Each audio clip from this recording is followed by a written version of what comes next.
নির্বাচন সংশ্লিষ্ট সংস্কার কার্যক্রম অবিলম্বে সম্পন্ন করে ডিসেম্বরের মধ্যে জাতীয় সংসদ নির্বাচন অনুষ্ঠানের জন্য দ্রুত একটি রোডম্যাপ প্রদানের দাবি আমরা জানিয়েছি।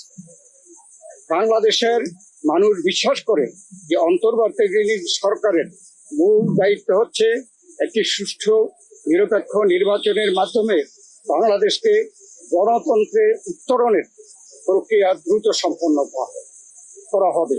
যে কোনো উছিলায় নির্বাচন যত বিলম্ব করা হবে, আমরা মনে করি জাতির কাছে আবার স্বৈরাচার পুনরায় ফিরে আসার ক্ষেত্র প্রস্তুত হবে।